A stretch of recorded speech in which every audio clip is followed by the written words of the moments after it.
hacer esta reflexión sobre el Adviento, que desde mi punto de vista es uno de los tiempos más hermosos, más bellos. Toda la liturgia es hermosa, pero este tiempo se puede decir que aún más, porque la Iglesia siempre está en Adviento. Hemos recibido la plenitud de la salvación, por supuesto, no nos falta nada, como dice San Pablo, pero estamos siempre a la espera. Ahora a la espera de un nuevo obispo, a la espera del Niño Dios que viene a redimirnos y a la espera del momento final de la historia. Y antes, en nuestra muerte, cuando el Señor viene a buscarnos a cada uno. Precisamente porque estamos a la espera, es un tiempo de esperanza, porque Dios ha entrado en la historia, lo sabemos con toda certeza, es el gran misterio de la Navidad, y sin la entrada de Dios en el mundo, este mundo estaría, diríamos, a la deriva, completamente a la deriva, sin finalidad, sin sentido, abocados de alguna manera a la desesperanza, como dice San Pablo en la carta a los Efesios, cuando habla del mundo suyo, del mundo pagano, dice este mundo sin esperanza y sin Dios, que se puede traducir sin esperanza porque le falta Dios. Por eso cuando se ha reflexionado los filósofos existencialistas, ateos, especialmente a partir del siglo XVIII, pues han definido al hombre como un ser sin sentido. Se ha dicho que es una náusea, el hombre. Se ha dicho que ha sido arrojado a la existencia. Ha habido definiciones como la de pasión inútil. ¿Por qué vivimos si es inútil, si después nos espera la muerte, etcétera? La revelación nos dice que el hombre, desde el principio de la creación, desde el principio, no es un ser solitario, no es un ser en soledad, ni arrojado así a la existencia. Dios le ha creado con un mimo extraordinario. Cuando pensamos en el relato del Génesis, es admirable ver cómo Dios prepara la casa con jardines, con animales, con la belleza propia de Dios para que el hombre pueda vivir. Cuando le ve solo, le da una compañera.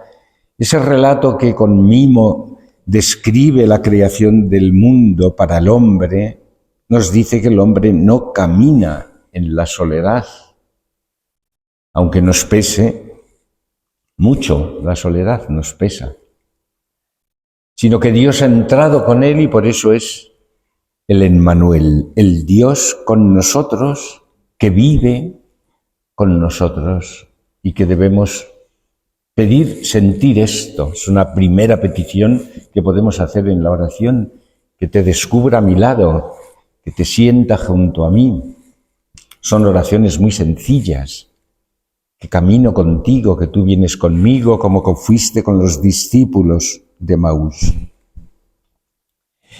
Pero esto no quita para que el hombre viva, a causa del pecado, como sabéis bien, que viva la tensión entre la carne, el hombre caído, eso es la carne, el hombre viejo, y el espíritu, que luchan enconadamente. Unas veces lo sentimos con más fuerza, estas luchas, otras veces menos, pero el hombre es un ser que lucha. Y que lucha no solamente dentro de sí, sino fuera de sí, porque esa tensión entre el espíritu y la carne, nos dice San Juan Pablo II, es una tensión que fundamenta la lucha entre el bien y el mal en las estructuras sociales y en las estructuras de pecado, es evidente.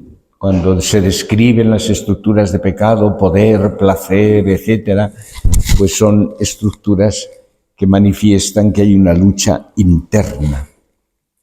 El Papa nos ha invitado para el año jubilar precisamente con una cita de la carta de San Pablo a los Romanos en el capítulo 5, que leo ahora, donde ha escogido: la esperanza no defrauda. Porque muchas veces, aun nosotros, los que tenemos fe,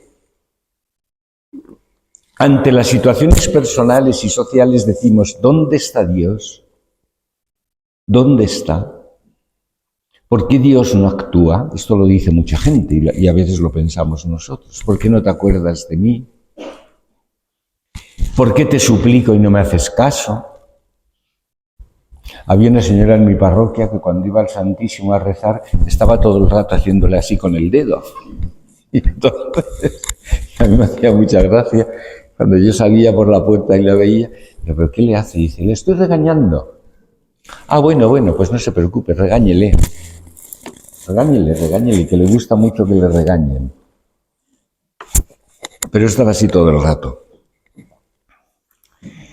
Bueno, pues dice así la carta a los Romanos: así pues, habiendo sido justificados, es el capítulo 5, por si lo quieren luego tener, si tienen el Evangelio, del 1 al 5. Así pues, habiendo sido justificados en virtud de la fe, estamos en paz con Dios por medio de nuestro Señor Jesucristo, por el cual hemos obtenido, por la fe, el acceso a esta gracia en la cual nos encontramos, y nos gloriamos en la esperanza de la gloria de Dios.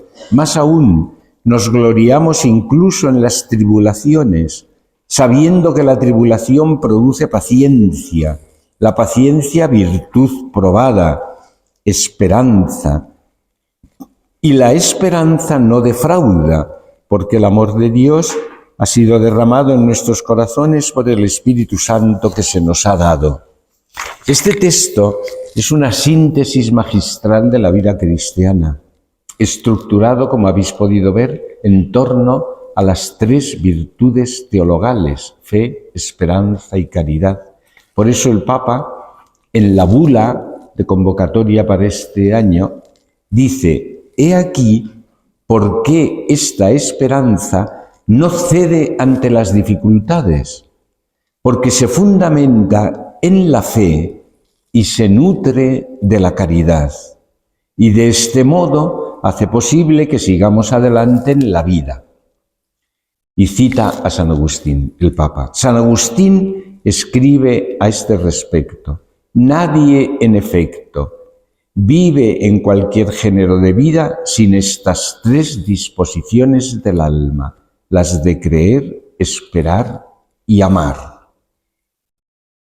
No podemos vivir sin estas tres, por eso se las llama virtudes infusas, que nos las da Dios en el bautismo y que nos permiten relacionarnos con Él de manera directa, por la fe, por la esperanza y por la caridad.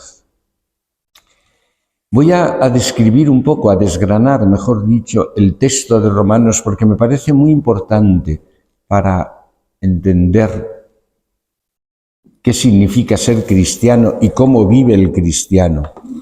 San Pablo parte de un principio fundamental: hemos sido justificados en la fe, en virtud de la fe estamos en paz con Dios. Ese es el fundamento. Estamos justificados, es decir, Dios nos ha redimido, nos ha restablecido en la gracia, en la amistad, y estamos en paz. Y por si no lo hubiéramos entendido, dice: vivimos en esta gracia, en el acceso a la gracia, que se entiende como la obra redentora de Cristo. Nosotros no hemos hecho nada para merecer esto. Es es gracia de Dios, no es mérito del hombre. Dios nos ha amado y ha hecho esto. Y añade: y nos gloriamos en la esperanza de la gloria de Dios. La gloria de Dios es, en el judaísmo, la manifestación del mismo Dios. Cuando se dice y se manifestó la gloria, es que Dios mismo se manifiesta en su grandeza, en su esplendor, en su bondad, en todo lo que le cualifica. Y dice San Pablo, y nosotros nos gloriamos en la esperanza de la gloria. Es decir, sabemos que esto, que es Dios, es para nosotros, es para mí, es para ti. Me glorío porque sé que esto va a venir. Lo tengo en la fe, pero va a venir porque lo espero de una manera plena, definitiva. Aún no se ha manifestado lo que somos plenamente, como dice la primera carta de Juan. Sabemos lo que somos, hijos de Dios, herederos del reino, todo lo que queráis poner, pero no se ha manifestado. Sin embargo, nos gloriamos en la esperanza de su posesión. Aquí ya tenemos las arras del Espíritu y un día tenemos la plenitud, la plenitud. Y esto nos permite, además de gloriarnos en la esperanza, da un salto San Pablo y dice, nos permite gloriarnos en las dificultades. Y esto ya suena un poco raro, porque normalmente es aquí donde tropezamos. Cuando tenemos una dificultad, parece que un viento fuerte se lleva la esperanza. Gloriarse en las dificultades puede parecer un absurdo, porque es gloriarse en un fracaso que haya podido tener, apostólico, personal, familiar. Gloriarse en las dificultades es que a uno le llega una enfermedad y se gloría, o le persiguen injustamente. Los mártires, ¿por qué se gloriaban los mártires? Porque anhelaban. ¿Es posible gloriarse en las dificultades cuando llegan? Que parece que nos achicamos y decimos, ¡ay! Y es cuando decimos, Dios se ha ido de mi vida, no está. ¿Y por qué nos gloriamos en las dificultades? Porque San Pablo lo desarrolla. Porque gracias a la tribulación crecemos en la paciencia. Lo que le pasaba al pobre Job allí sentado en el estercolero, todo el mundo le decía, hasta su mujer, ¿no?, que tenía una lengüita, la señora, que parecía la teja con la que se rascaba él las pupas que le salían. ¡Anda! Y todavía sigues bendiciendo a Dios. Eres un imbécil. Y venían sus amigos, los consejeros, los que se llamaban amigos, y le decían, ¿ves cómo Dios no te quiere, te ha olvidado? Y encima le sigues alabando, muérete, muérete. Maldice a Dios, le decían, blasfema. Y el otro arrascándose con una teja, el pobre, y paciente, paciente allí. Dale que te dale. Encima del estercolero, lean, ¿no?, el libro de Job, ¿no? Llegó un momento en que el pobre Job, no tanto porque perdió la paciencia, sino harto de estar escuchando a los que le criticaban de esta manera, pues ya grita a Dios, y es cuando Dios se le aparece. La tribulación nos hace crecer en la paciencia. Y la paciencia es una cadena preciosa de cómo es el desarrollo de las virtudes. La paciencia no la alcanzamos así un día. ¡Ay, yo quiero ser paciente! Y ya la tengo.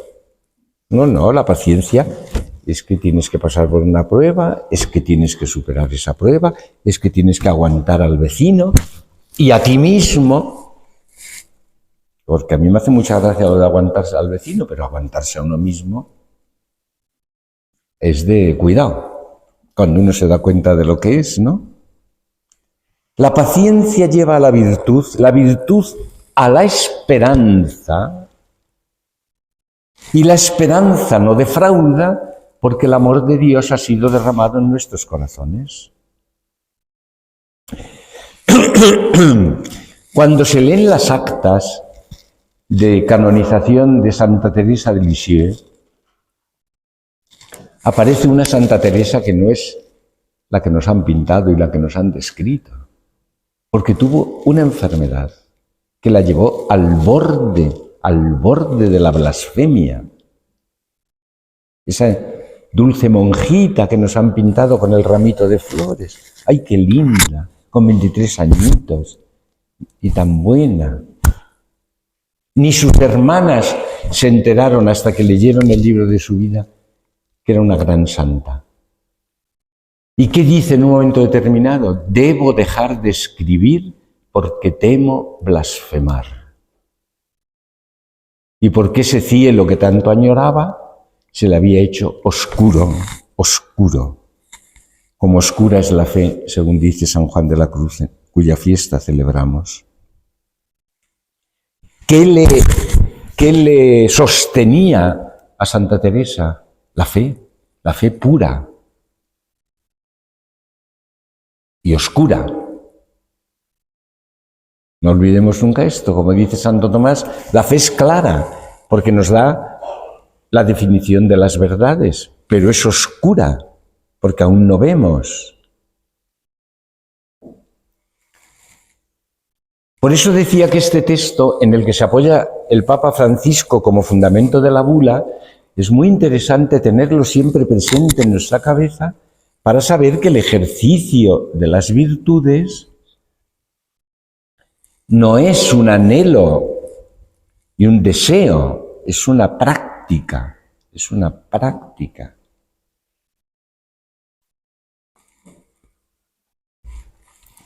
Y por eso la estructura de la vida cristiana gira en torno a esta relación con Dios a través de las virtudes teologales. Y el Adviento nos sostiene en la fe, porque ya sabemos que ha venido, alienta la esperanza y favorece la caridad. En este tiempo de Adviento la Iglesia nos recuerda en sus lecturas, si ustedes siguen y van a misa diaria, y si no van a misa diaria, pues en los domingos aparece muy claro. Está muy bien estructurada la liturgia porque nos va dando dos datos fundamentales, dos datos, nos recuerda, y datos preciosos en los textos del Adviento. El primero es que debemos salir del pecado porque Dios ha venido y nos manifiesta el rostro verdadero del hombre. En el primer domingo de Adviento me parece que se leía a San Cirilo de Jerusalén en una de sus catequesis y decía, porque se ha manifestado la vida verdadera de Dios, debemos abandonar nuestro hombre viejo y vivir en la nueva condición creada por Dios. Es decir, es una llamada a salir del pecado, a salir. El domingo que viene aparecerá Juan Bautista, que está allí en el bautismo de penitencia en el Jordán. Y la gente le dice, ¿qué tenemos que hacer? Y dice, pues vestir al desnudo, dar limosnas. Llegan los publicanos que se aprovechaban de su oficio. ¿Y nosotros qué tenemos que hacer? Pues no pedir nada más, sino solo lo que está establecido. Y llegan los soldados y les dicen, ¿y nosotros qué hacemos? O sea, parece que van pasando todos los grupos y le van preguntando, a ver, ¿qué hacemos para ese bautismo de penitencia? Y a los soldados, no hagáis extorsión a nadie, tratad bien a la gente. Esto es lo que nos dice la Iglesia al aproximarse la venida de Cristo. Vivir en la verdad de nuestro ser, porque el Señor nos ha sacado de la oscuridad, de la tiniebla, y debemos examinar y ver nuestra vida a la luz de ese icono de Cristo que nos enseña con sus palabras y con sus obras. Este es un punto fundamental del Adviento. Que no es un tiempo de penitencia como la Cuaresma, no es un tiempo, es penitencial, pero el carácter penitencial del Adviento es muy distinto, porque es decir, como viene el que me salva, voy a su encuentro y salgo de mi rutina, de mi pecado, de mi situación de indolencia, de mediocridad, etc. Y segunda afirmación que nos hace en el Adviento, que Dios nos recrea y hace el milagro de venir a nuestra carne para elevarla a la condición divina. Nos levanta de la postración. Por eso estamos leyendo a Isaías en esos textos poéticos tan impresionantes, donde nos dice cómo cambia el desierto, cómo florece, cómo el niño mete la mano en el agujero del áspiz y no le pica y no le muerde, cómo el león juega con el cordero. Son todas imágenes de la recreación, de lo que será el fin de los tiempos. Porque no olvidemos que al fin de los tiempos no solamente nos vamos a recrear nosotros, se va a recrear el cosmos. Imagínense, si ya es bello el cosmos, ¿qué será? Un cosmos unificado, reconciliado. Y por eso dice San Ireneo de León que en viniendo Cristo en nuestra carne nos trajo toda novedad. Ahí está toda la novedad posible, a vida y por haber.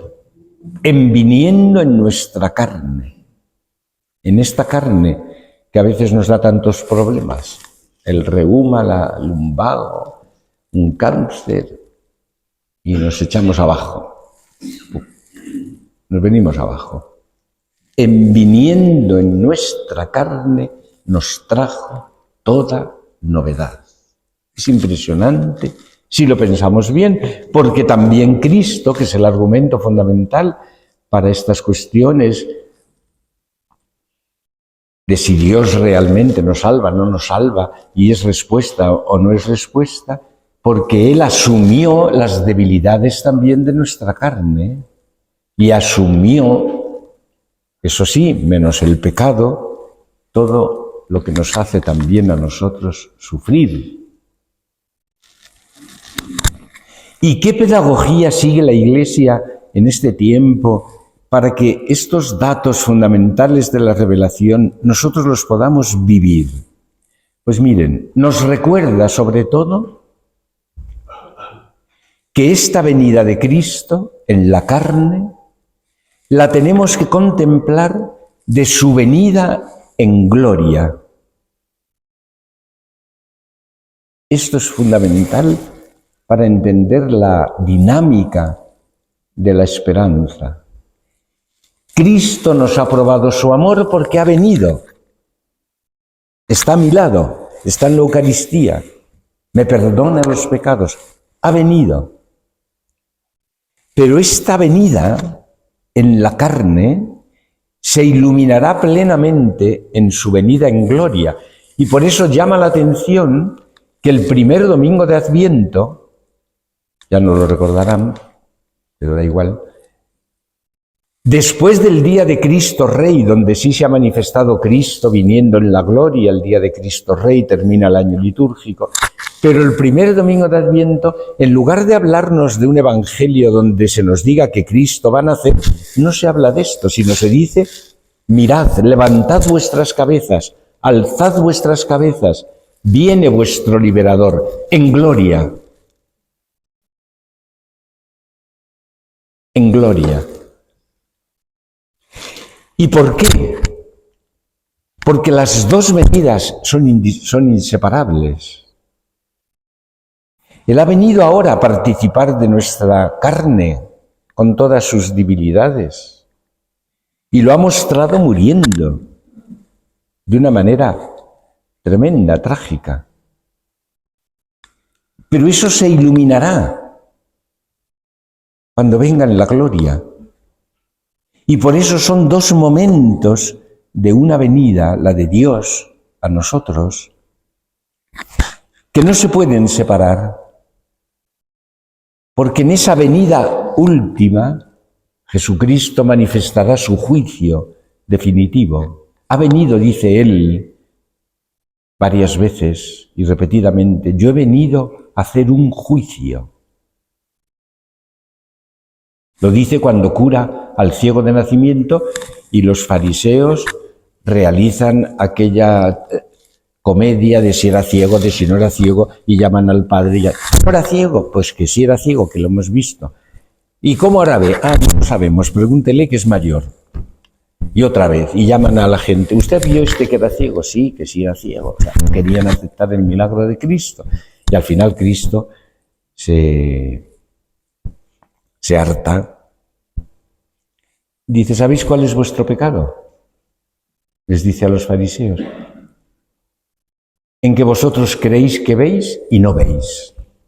Y precisamente porque no veis, caeréis en la oscuridad, os quedaréis ciegos, porque yo he venido para un juicio. Y ese juicio se hace en Cristo. Y por eso Cristo se convierte en el juicio de la historia, en el juez de la humanidad. Persona misma. Quien cree en mí ya está salvado. Dice en Juan capítulo 5, quien no cree está condenado. Condenado en el sentido de que se cierra la puerta de la salvación si no la acoge, si no la acepta. Y dirá, porque el Padre ha puesto en mis manos un juicio. Ese juicio quiere decir que es un juicio de luz que iluminará las contradicciones que nosotros ahora no entendemos. O las explicamos basados en la revelación. Y por eso el tiempo que va de la primera venida al tiempo a la segunda venida de Cristo se le llama tiempo de crisis. Crisis viene del griego, significa juicio, en el que uno se tiene que contrastar con Cristo para ver si vive como Él, si le acoge, si le acepta. No viene para condenar, viene para salvar. Pero si no se acoge la luz, uno se queda sin ella, cae en la oscuridad. ¿Y cómo se le llama también a este tiempo? Tiempo de crisis, tiempo de la decisión. ¿Por qué? Porque Cristo nos está empujando a decidirnos por Él. Nos da pruebas de su amor, evidentemente. No es una decisión a lo loco. Uno no cree por creer. Uno cree porque tiene fundamentos para la fe. Y esta decisión por Cristo es lo que nos hace pertenecer a Él o no. Cuando Poncio Pilato le pregunta en el juicio si es rey, Jesucristo primero evita la pregunta, no contesta. ¿Esto lo dices porque te lo han dicho otros de mí o qué? Y el procurador se enfada. Oye, que yo no soy judío. Tu gente es la que te ha entregado. Y entonces Jesús sí le contesta. Efectivamente soy rey, pero no de este mundo. Soy rey. Y los que escuchan mi voz conocen la verdad, viven en la verdad. El reino de Cristo es la verdad que está en Él, que es Él y que contrasta nuestra vida. ¿Qué fiesta celebramos el día siguiente de Navidad? A ver. La Sagrada Familia. No, señor. San Esteban. Un mártir. ¿Y por qué ponen un mártir inmediatamente después de la Navidad? Vaya que nos viene aquí la Navidad y se nos chafa con un martirio. Pues con toda razón, porque se manifiesta que Cristo es signo de contradicción, porque el mal, a pesar de que ha venido Cristo, sigue existiendo y cae el primer testigo de la verdad, que es Esteban. Y con mucha sabiduría la Iglesia en la liturgia lo pone inmediatamente después para que digamos, ojo, ojo, que no se trata de tocar la pandereta solo, que las fiestas de Navidad no es el bucolismo que a veces, ay, qué bonito, la paz y tal. Ojo, que están muriendo cristianos perseguidos por Cristo aquí y ahora. Ojo, que mirad lo que le pasa a este por decir que ve el cielo abierto y a Cristo arriba. Lapidado. Linchamiento público. Algo que no podían hacer, pero lo hicieron. ¿Y qué celebramos a los 3 días? A los santos inocentes. Ya no uno, sino una tropa de reyes que entran en el cielo, como dice un himno precioso, los niños que alcanzan la realeza. Inocentes, cuando nos escandaliza lo que pasa hoy en el mundo, inocentes, claro. Niños esclavos, la trata de niños. ¡Qué horror! ¡Qué horror! ¿Va a quedar eso sin juicio? Yo no sé cuál será, gracias a Dios, no lo sé, ni quiero saberlo. No sé. Pero que hay juicio, y que Cristo no ha venido a pintarnos un mundo de rosas y de tiempo de la decisión, de la crisis, porque el mundo entra en crisis cuando aparece la verdad. Muchos la cogen y se salvan. Bienaventurados vosotros, dice Jesús a sus contemporáneos, que veis lo que estáis viendo, oís lo que estáis oyendo, lo que vuestros patriarcas y profetas quisieron ver y no bienaventurados. Y nosotros, en pleno siglo XXI, bienaventurados, somos todos una panda de pobres, aquí todos, y de pecadores, aquí no se salva nadie. Vamos, estamos salvados todos, pero decir yo no he pecado, a mí Cristo no me libera de nada, te estás juzgando, tú solito.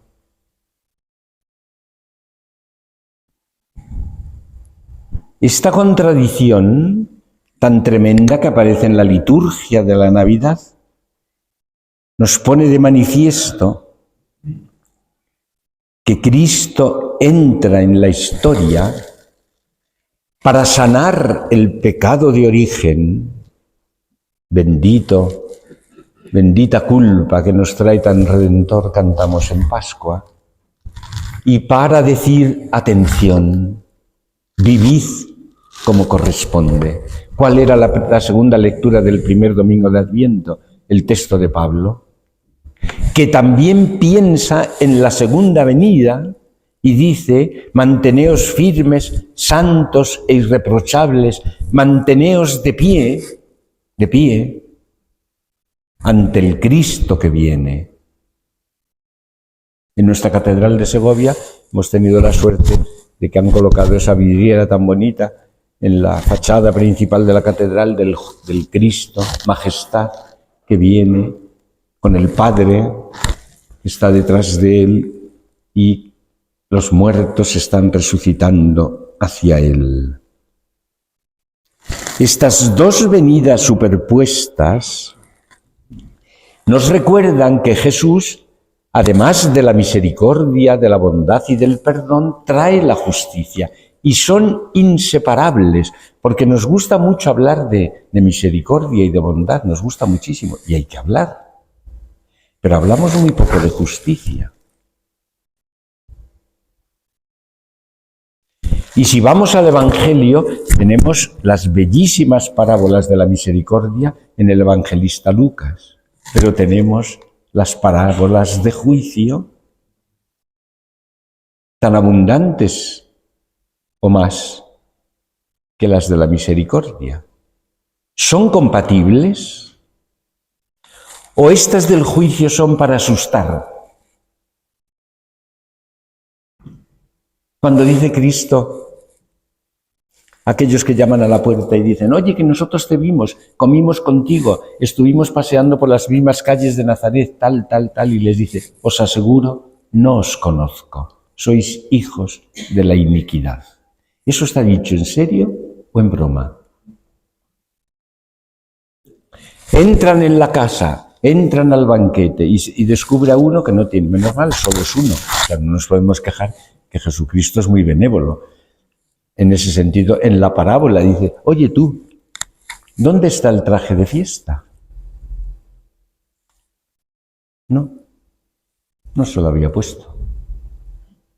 Echadlo fuera del banquete. ¿Y las vírgenes necias? Que se salen en esos 7 días que iban a buscar al esposo y no llevan aceite. ¿Qué les pasa? Que piden aceite, las listas no se lo dan, dicen, no, a ver si nos quedamos nosotras sin aceite. Poca solidaridad tuvieron, desde luego, pero es que pensaron, ¿y qué pasa si luego nos quedamos todas sin entrar en la boda? Pues llegaron y la puerta cerrada. ¿Por qué nos enseña Cristo esta verdad? Porque es un maestro que advierte del peligro que tenemos tú y yo. Yo esto me lo explico a mí, Yo sé que Cristo me ha amado con un amor infinito, pero también sé que un día tendré que ponerme ante Él, decirle, aquí está este pobre siervo, perdóname, y sé que no me faltará la misericordia, pero también me pedirá cuentas. Por eso la Iglesia no puede olvidar que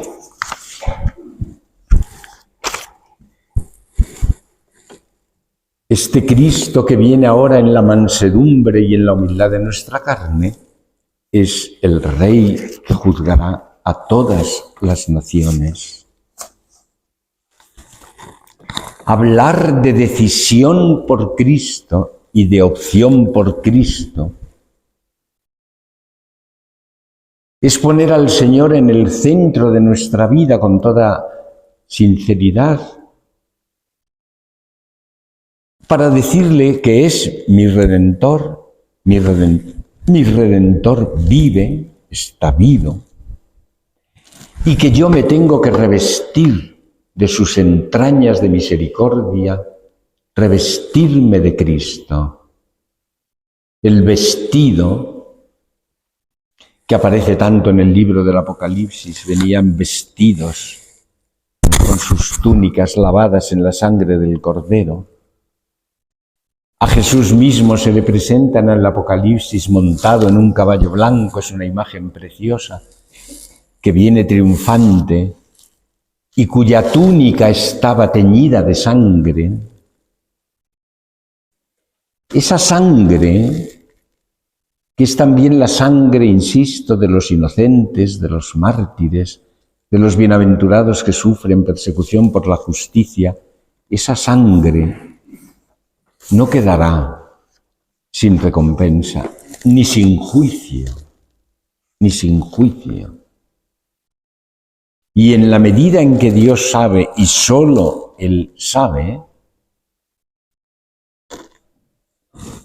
Jesús es la palabra última y definitiva sobre el bien y sobre el mal. Por eso, queridos hermanos, yo os invito en esta oración que hagáis, que os pongáis delante del Señor para agradecerle todo lo que somos. Como dice San Pablo de los cristianos, lo tenemos todo. Dios nos ha dado todo. Ha sido un derroche de su misericordia. Pero hay una respuesta que es la respuesta del amor que no debemos olvidar. Y es lo que viene a decir este texto de la primera carta de Tesalonicenses, que es el texto que se leía el primer domingo de Adviento, pero ampliado porque en la liturgia leímos solamente un trozo de este texto. Pero lo leo entero. Es 1 Tesalonicenses 3:12 al 4:2. En cuanto a vosotros, que el Señor os colme y os haga rebosar de amor mutuo y de amor a todos, lo mismo que nosotros os amamos a vosotros, y que afiance así vuestros corazones, de modo que os presentéis ante Dios nuestro Padre, santos e irreprochables en la venida de nuestro Señor Jesús con todos sus santos. Por lo demás, hermanos, os rogamos y exhortamos en el Señor Jesús. Ya habéis aprendido de nosotros cómo comportarse para agradar a Dios. Pues comportaos así y seguid adelante. Pues ya conocéis las instrucciones que os dimos en nombre del Señor Jesús. Esta es la voluntad de Dios, vuestra santificación, que os apartéis de la impureza, que cada uno de vosotros trate su cuerpo con santidad y respeto, no dominado por la pasión, como hacen los gentiles que no conocen a Dios. Y que en este asunto nadie pase por encima de su hermano, ni se aproveche con engaño, porque el Señor vengará todo esto, como ya os dijimos y os aseguramos. Dios no nos ha llamado a una vida impura, sino santa. Por tanto, quien esto desprecia, no desprecia a un hombre, sino a Dios, que os ha dado su Espíritu Santo. Y acerca del amor fraterno, no hace falta que os escriba, porque Dios mismo os ha enseñado a amaros los unos a los otros. Qué texto tan bonito, sobre todo por esa mano de pastor que tiene San Pablo, porque primero recuerda todo lo que tenemos, lo recuerda todo. Al final termina haciendo un elogio de la Iglesia, que ojalá se pudiera hacer de la nuestra. Yo no necesito enseñaros cómo amaros, dice San Pablo, con qué bondad lo dice, ¿no? Porque Dios os ha enseñado a amaros unos a otros. ¿Es esto verdad? Nos amamos, hemos aprendido a amarnos unos a otros, sin recelos, sin envidias, sin críticas, con bondad. ¿Nos amamos así? Y en esa especie de círculo que hace San Pablo, introduce la llamada a lo que decía antes, que es el Adviento, la llamada a la santidad. Esta es la voluntad de Dios, vuestra santificación, para que cuando llegue os presentéis santos e irreprochables en el amor. Pues que Dios os ilumine en este tiempo de rato de oración. Si esto no os sirve, podéis coger cualquier cosa que os sirva de vuestra vida interior, de vuestra vida espiritual, pero sí es bueno que hagamos toda esta oración mirando a Cristo delante de nosotros, contemplándole a Él, contemplándole, y dejadnos juzgar como Él. Dejadnos juzgar por Él, porque es quien mejor nos conoce, quien nos ha redimido y el que mejor puede darnos la solución a esos problemas que buscamos de nuestra propia vida espiritual, el que mejor nos conducirá como buen pastor.